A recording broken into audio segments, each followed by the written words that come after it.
नमस्कार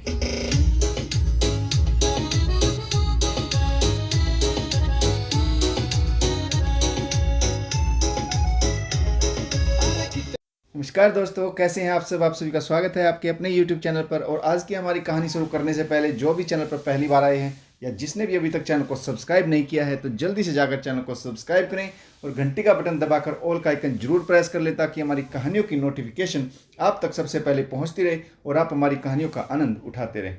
तो दोस्तों, अगर आपको हमारी कहानियाँ अच्छी लगती हैं, लाइक शेयर और कमेंट्स करना ना भूलें ताकि हमारा भी हौसला बढ़ता रहे और हम आपके लिए नई नई कहानियाँ लेकर आते रहें। तो चलिए शुरू करते हैं आज की एक और बेहतरीन कहानी। देखिए भारती, अब हल्के में ना लें। आपकी स्थिति को देखते हुए तो मैं कहना चाहूँगी कि अब आप ऑपरेशन करा ही लें, नहीं तो बाद में दूसरी उलझनें बढ़ सकती हैं। अभी ऑपरेशन कैसे संभव है डॉक्टर? स्कूल में बच्चों की परीक्षाएं होनी हैं, फिर स्कूल की सारी जिम्मेदारी भी तो है। देखिए, अब आपको यह तय करना ही होगा कि आपका स्वास्थ्य अधिक महत्वपूर्ण है या काम। अब तो दवाइयों के जोर पर आप ऑपरेशन टालती रहीं, पर अब तो यूट्रस को निकलवाने के अलावा और कोई चारा नहीं है। डॉक्टर प्रभा का स्वर अभी भी गंभीर ही था। ठीक है डॉक्टर, अब इस बारे में सोचना होगा। नर्सिंग होम से बाहर आते आते भारती भी अपनी बीमारी को लेकर गंभीर हो गई थी। क्या हुआ दीदी, हो गया चेकअप? भारती के गाड़ी में बैठते ही प्रीति ने पूछा। प्रीति अब भारती की सहायक कम छोटी बहन अधिक हो गई थी और ऊपर वाले फ्लैट में ही रह रही थी, तो भारती उसे भी साथ ले आई थी। कुछ नहीं, डॉक्टर तो ऑपरेशन कराने पर जोर दे रही है, भारती ने थके स्वर में कहा।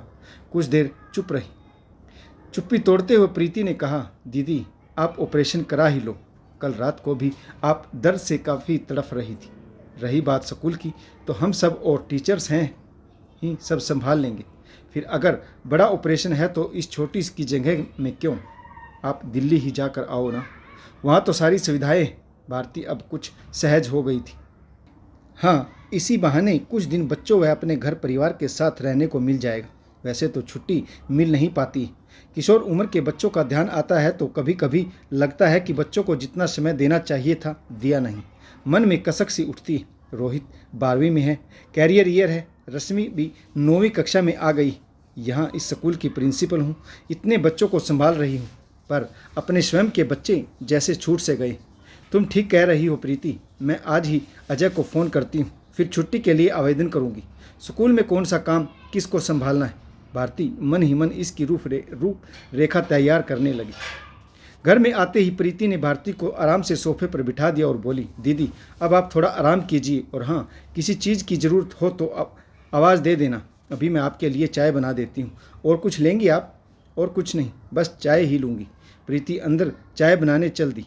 सोफे पर पैर फैलाकर बैठी भारती को चाय देकर प्रीति ऊपर चली गई तो भारती ने घर का फ़ोन मिलाया। मम्मा, पापा तो अभी ऑफिस से आए नहीं और भैया कोचिंग के लिए गया हुआ है, रश्मि ने फ़ोन पर बताया और बोली। अरे हाँ मम्मी, अब आपकी तबीयत कैसी है? पापा कह रहे थे कि कुछ प्रॉब्लम है आपको।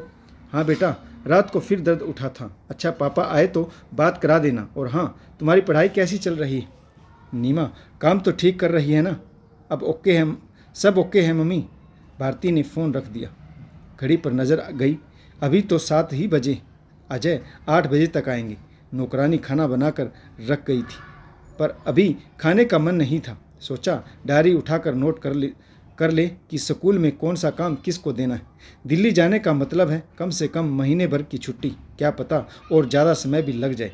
फिर मन पति और बच्चों में उलझता चला गया। 6-7 महीने पहले जब इस छोटे से पहाड़ी शहर में उसे स्कूल की प्रधानाचार्य बनाकर भेजा गया था, तब बिल्कुल मन नहीं था उसका घर परिवार छोड़ने का। तब भारती ने पति से कहा भी, बच्चे बड़े हो रहे हैं अजय, उन्हें छोड़ना फिर वहाँ अकेले रहना क्या हमारे परिवार के लिए ठीक होगा? अजय, मैं यहाँ प्रमोशन नहीं ले सकती। तब अजय ने ही काफ़ी समझाया था कि बच्चे अब इतने छोटे भी नहीं रहे हैं कि तुम्हारे बिना ना रह सके, और फिर एक दिन तो उन्हें आत्मनिर्भर होना ही है। अब जब इतने सालों की नौकरी के बाद तुम्हें यह अच्छा मौका मिल रहा है तो उसे छोड़ना उचित नहीं। आजकल टेलीफोन, मोबाइल, सारी सुविधाएं इतनी अधिक हैं कि दिन में 4-4 बार बात कर लो। फिर वहाँ तुम्हें सुविधा युक्त फ्लैट मिल रहा है, नौकर चाकर की सुविधा है।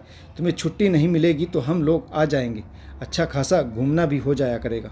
काफ़ी लंबी चर्चा के बाद ही भारती अपने आप को इस छोटे से शहर में आने के लिए तैयार कर पाई थी। रोहित और रश्मि भी उदास थे।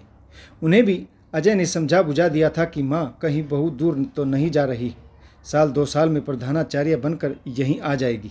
यहाँ आकर कुछ दिन तो उसे बहुत अकेलापन लगा था। दिन तो स्कूल की सारी गतिविधियों में निकल जाता था, पर शाम होते ही उदासी घेरने लगती थी। फ़ोन पर बात भी करो तो कितनी बात हो पाती, महीने में बस 2 ही दिन दिल्ली जाना हो पाता था, वह भी भागदौड़ में। ठीक है, अब लंबी छुट्टी लेकर जाऊंगी तो कुछ दिन आराम से सबके साथ रहना हो जाएगा। 9 बजते बजते अजय का ही फ़ोन आ गया। भारती ने उन्हें डॉक्टर की पूरी बात विस्तार से बता दी। ठीक है, तो तुम फिर उसी डॉक्टर के नर्सिंग होम में ऑपरेशन करा लो। पर अजय, मैं तो दिल्ली आने की सोच रही थी, वहाँ सुविधाएं भी ज़्यादा हैं और फिर तुम सबके साथ रहना भी हो जाएगा, भारती ने चौंक कर कहा था। भारती अजय की आवाज़ में ठहराव था। अजय, भावुक होकर नहीं, व्यावहारिक बनकर सोचो। दिल्ली जैसे महानगर में जहाँ दूरियाँ इतनी अधिक हैं, यहाँ क्या सुविधाएं मिलेगी तुम्हें? बच्चे अलग पढ़ाई में व्यस्त हैं, मेरा भी ऑफिस का काम बढ़ा हुआ है, इन दिनों चाह कर भी मैं छुट्टी नहीं ले पाऊँगा। वहाँ तुम्हारे पास सारी सुविधाएं, फिर ऑपरेशन के बाद तुम लंबी छुट्टी लेकर आ जाना, तब आराम करना। और हाँ, ऑपरेशन की बात अब टालो मत, डॉक्टर कह रही हैं तो तुम तुरंत ही करा लो। इतने महीने तो हो गए तुम्हें तकलीफ़ झेलते हुए। भारती चुप थी। थोड़ी देर बाद बात करके उसने फ़ोन रख दिया। देर तक फिर सहज नहीं हो पाई। वह जो कुछ सोचती है, अजय उससे एक कदम उल्टा क्यों सोच लेते हैं। देर रात तक नींद भी नहीं आई थी। सुबह अजय का फिर फ़ोन आया था। ठीक है, तुम कह रहे हो तो यही ऑपरेशन की बात करती हूँ। हाँ, फिर लंबी छुट्टी ले लेना, अजय का सबर था। प्रीति जब उसकी तबीयत पूछने आई तो भारती ने फिर वही बात दोहरा दी थी। हो सकता है दीदी, अजय जी ठीक कह रहे हो, यहाँ आपके पास सारी सुविधाएं, नर्सिंग होम छोटा है तो क्या हुआ, डॉक्टर अच्छी अनुभवी हैं, फिर अगर ऑपरेशन कराना ही है तो कल ही बात करते हैं। भारती ने तब प्रीति की तरफ देखा। कितनी जल्दी स्थिति से समझौता करने की बात सोच लेती यह। फिर आनन फानन में ऑपरेशन के लिए 2 दिन बाद की तारीख तय हो गई। अजय का फिर फ़ोन आया। भारती, मुझे टूर पर निकलना है, इसीलिए कोशिश तो करूँगा कि उस दिन तुम्हारे पास पहुँच जाऊँ, पर अगर नहीं आ पाऊँगा तो डॉक्टर से मेरी बात करा देना।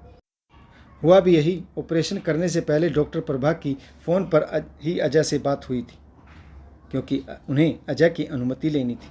सब कुछ सामान्य था, पर एक अजीब सी शून्यता भारती अपने भीतर अनुभव कर रही थी। ऑपरेशन के बाद भी वही शून्यता बनी रही। शरीर का एक महत्वपूर्ण अंग निकल जाने से जैसे शरीर तो रिक्त हो गया, पर मन में भी एक तीव्र रिक्तता का अनुभव क्यों होने लगा, जैसे सब कुछ होते हुए भी कुछ भी नहीं उसके पास। दीदी, आप चुप सी क्यों हो गई?